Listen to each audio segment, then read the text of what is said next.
and if anything, stereotypically, of course, outside the regular what we see black American women, but outside of America, when you think of women like Naomi Campbell per se, or Mel B from, like I said, Scary Spice, or whoever, that's from Britain and stuff, and it's like you hear their voice on the radio or wherever, you're like, okay, you think, then you see the image, then you hear the voice, and the voice that goes on the image, you'll feel the shock. I mean, now if you black British, of course you'll know that, but I'm looking from the outside looking in. Get what I'm saying?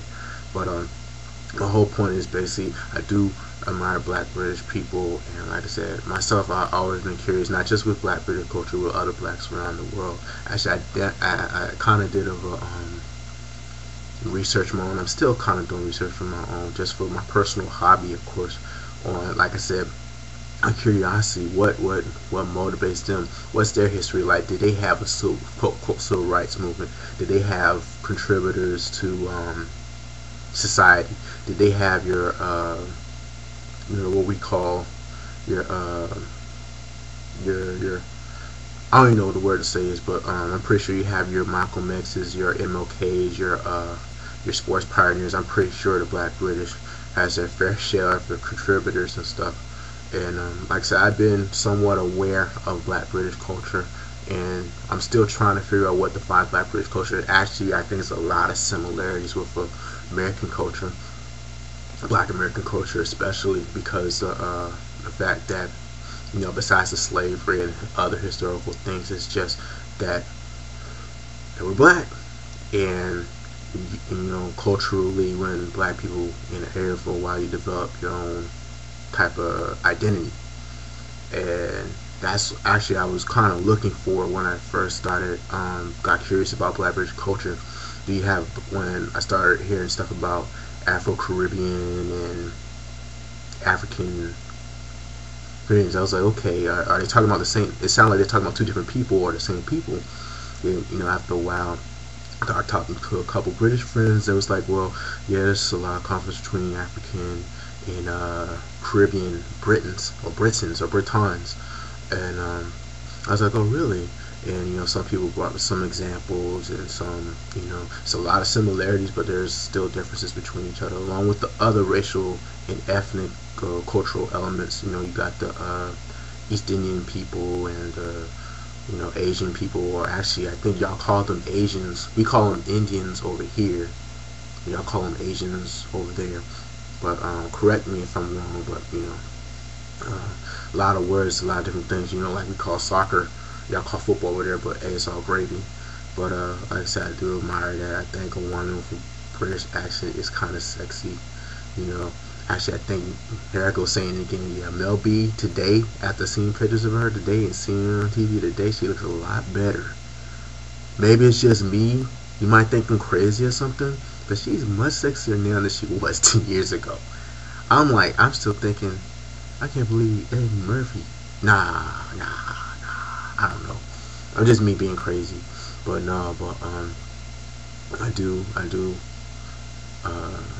admire. I also see there's a lot of close connection with the Caribbean, with the black British people, and Africa with the black British people. Actually, I went on YouTube.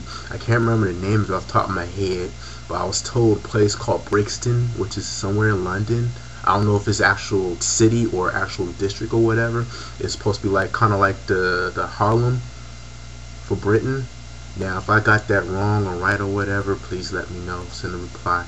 But I heard that was a very historical place, and like I said, when I get a chance to go visit, I want to definitely check that place out.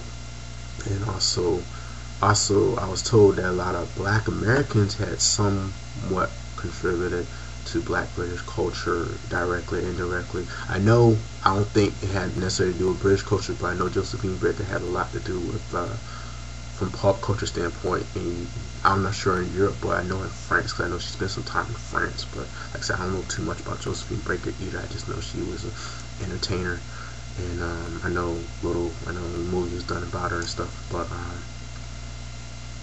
for y'all black British people out there, and like I said, people trying to compare us to black British people, or black British trying to compare to African Americans, yeah, a lot of similarities, a lot of this and that, being that yeah, we have conflicts, we do have discrimination. I'm pretty sure Black British has discrimination.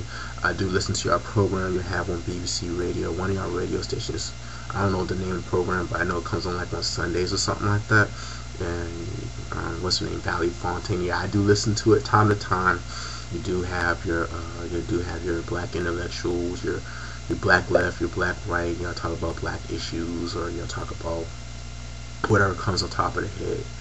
And I'm just letting you know that yes, there's Black Americans that do concern themselves about what's going on outside our borders, the United States, whether it's in Africa, whether it's Caribbean, wherever else where Black people is, or not just Black people, or anybody else in the world, you know. And it might not be a lot of us, but hey, we are. But just also let you guys know that not everybody is ignorant. You do have people that are ignorant because they chose to be ignorant.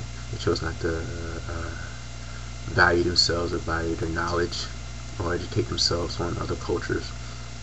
You know, because some people feel, oh, it's not worth their time or not worth their while or whatever that's on their mind. But anyway, like I said, I do admire British, Black British people, and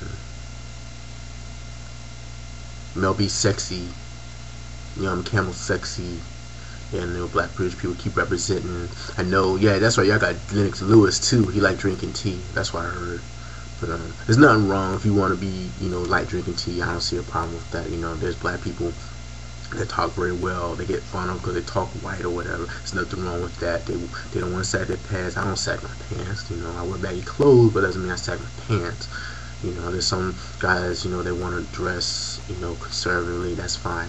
You know what I'm saying? I don't have a problem with that. You know, some folks do, some folks don't. That's just how it is. That's everywhere. You know. But anyway, I'm gonna close out. But just want to put my thing on wax or on YouTube, and want to respond, holler back, and talk to you later. Alright, later.